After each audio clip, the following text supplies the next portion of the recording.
Today we begin a new sermon series on women in the Bible. And the reading comes from the Apostle Paul, from his letter to the churches in Rome, the very last chapter.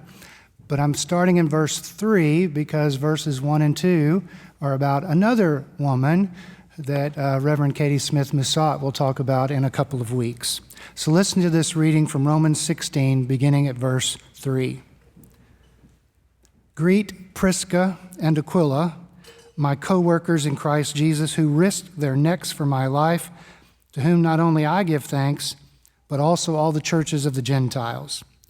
Greet also the church in their house.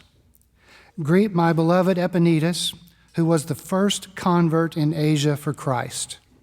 Greet Mary, who has worked very hard for you.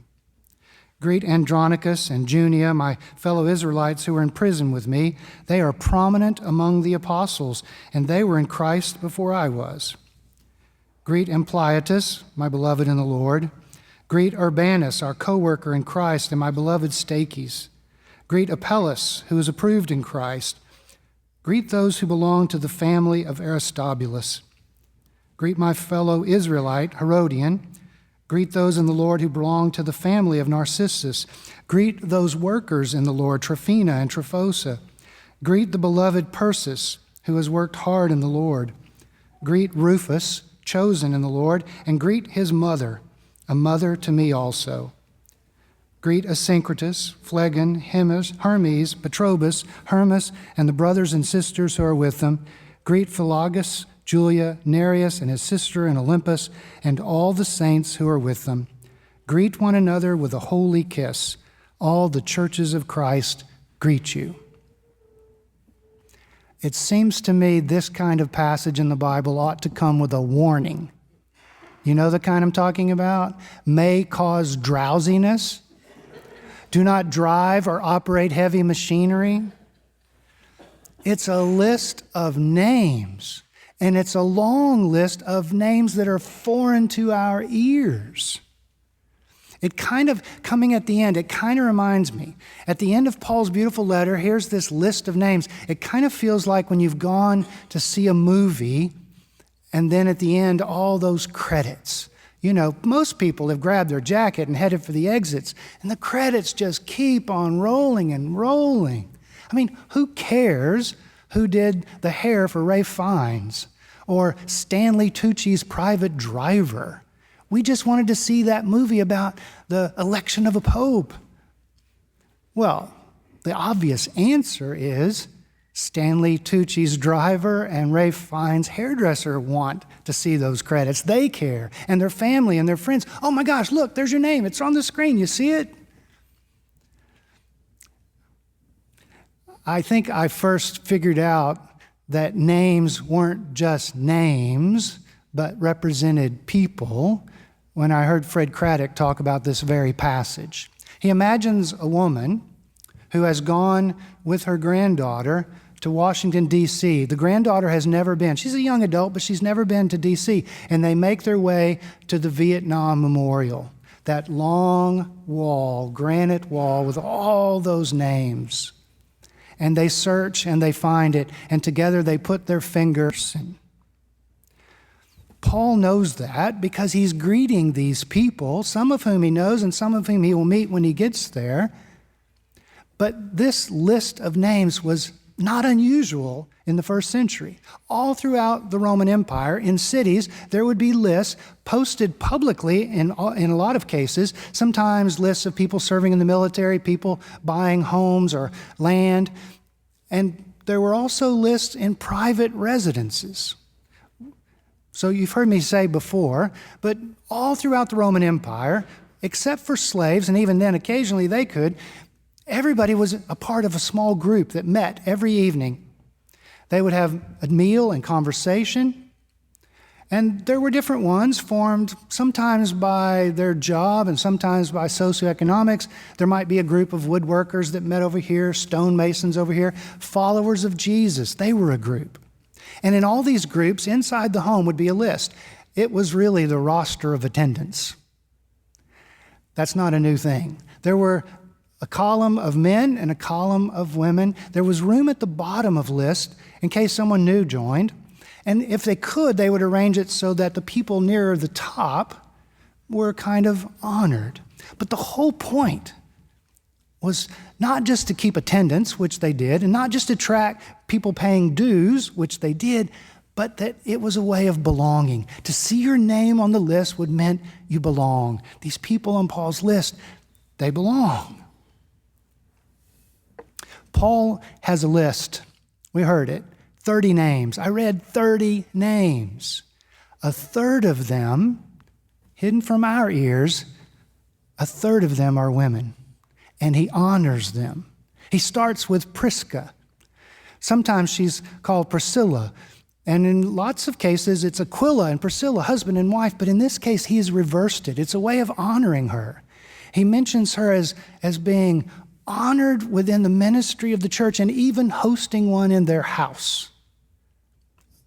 Prisca gets honored, as does Rufus's mom. It's unfortunate we don't get her name, but Paul says, she's like a mom to me.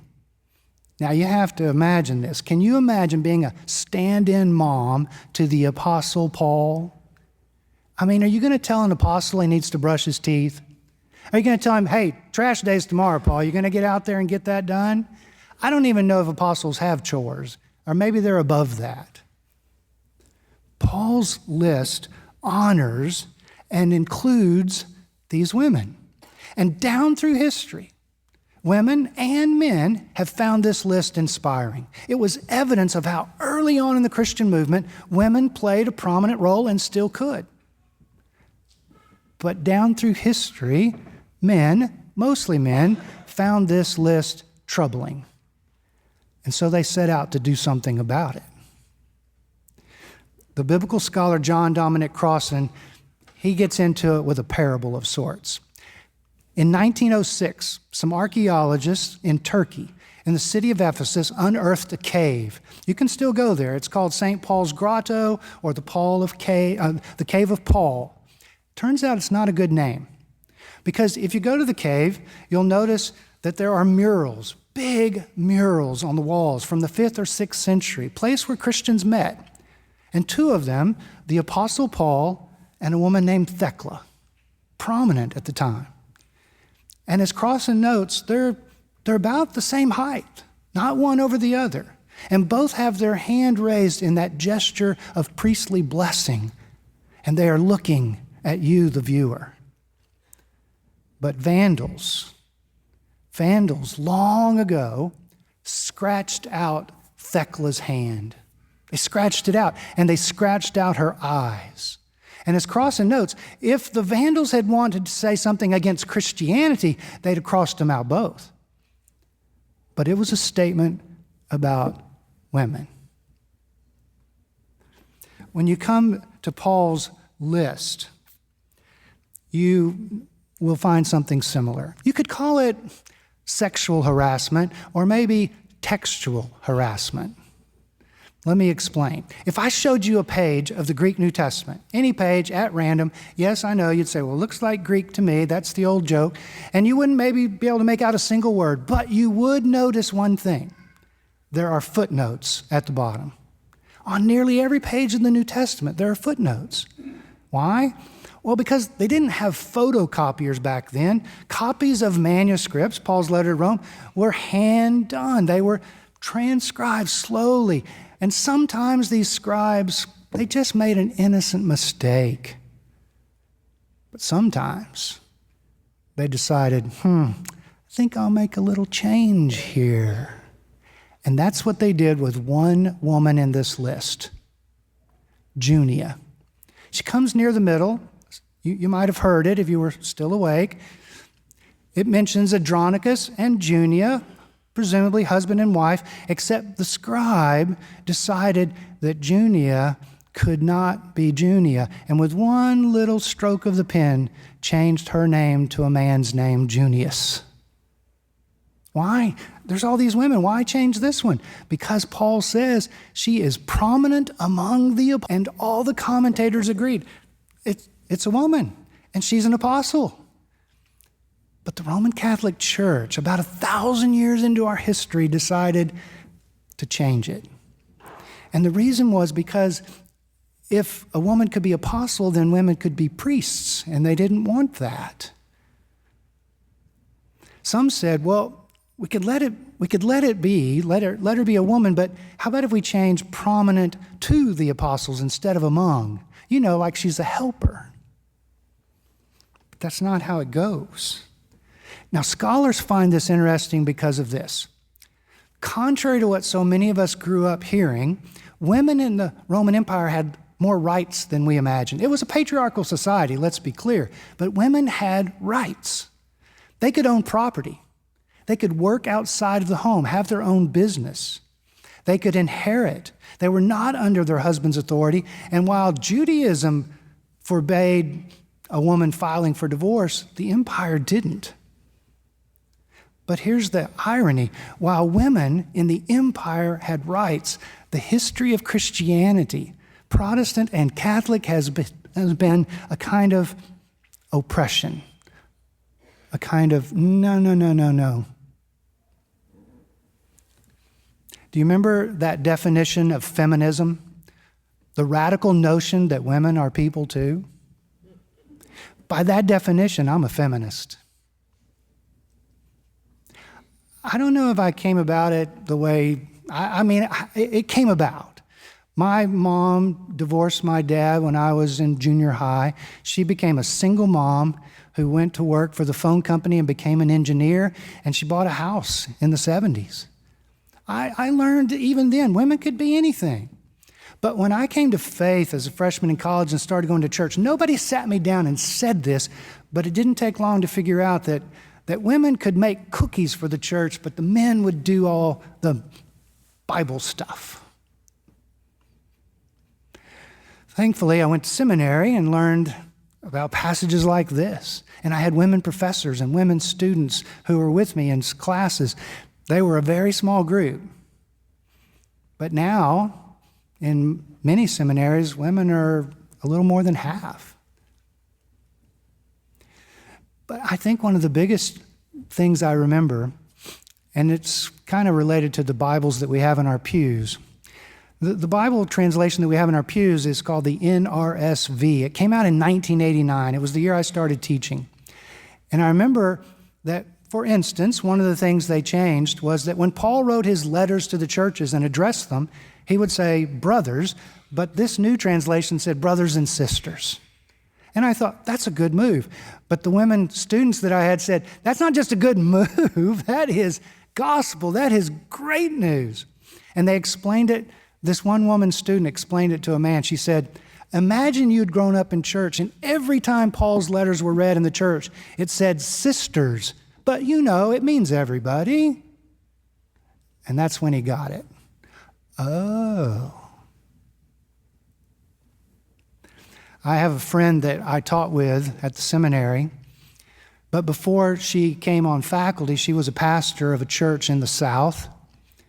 And when she resigned to go teach, the church called the next pastor to come in, and it happened to be a man. On his first Sunday in the pulpit, there was a little girl seated with her mom who was very confused. She said, "Can men be pastors?" I love that story, the innocence of it, but I also love something that we could easily take for granted. That the girls, the little girls in our church and the little boys in our church, they are growing up with a female senior minister and 2 other women clergy and women who serve as elders and deacons. That is a priceless theological education. It's a gift. It's an absolute gift. In 2008, I was invited to give some lectures in Seoul, South Korea. It was a great honor, and they said, you're going to be here, stay over and preach on Sunday. This was one of those churches, maybe you've heard about them, that on Sundays has 10,000 worshipers. They have multiple services throughout the day. Thankfully, I was only to preach in one of them. It's exhausting. There were 3,000 people, though, in this service singing and praying. It was absolutely beautiful. Afterwards, there were all the handshakes, and the pastor and his wife said, we'll be hosting you for lunch. We'll eat here. They had this little private kind of residence area there in the church. And so the three of us went in. He and I were sitting and talking. She just put together a simple little meal, and then it was ready. And we sat at the table, and she came, and she sat on the floor at his feet. And I motioned. I said, here's that chair. And he stopped me. He didn't say a word, not to her, not to me. He just made a gesture that was like, mm-mm. And she sat on the floor. And when I got back, I told my friends this story. And they said, well, yeah, you understand that's culture. And I said, yes, I do. And sometimes culture needs to be challenged. And sometimes culture needs to be changed. In our country, women could only vote in the last 100 years, and our country's almost 250 years old. Sometimes culture needs to be challenged and changed. And this one little strange page in the Bible, if we fully appreciate it, we would recognize what we should have learned on page 1 in Genesis, that God created all of us, male and female, in God's image. And in this page, women can be apostles. So one of my favorite books, it's an odd one, I love it. It's called Reading Lolita in Tehran. The reference in the title to the novel Lolita, it's a famous novel, maybe infamous novel, because its male character, an older man, has illicit sexual relations with a young girl. The title, though, is about reading that novel in the capital of Iran. Azar Nafisi, the author, is a professor, or was, of literature in Iran. And she was explaining to her students, female students, that the novel's not just about sex, it's about power dynamics. He wants to own this girl. And this was a powerful word to say to these Iranian women, Muslim women. She describes how on Thursdays she had a clandestine class of these women.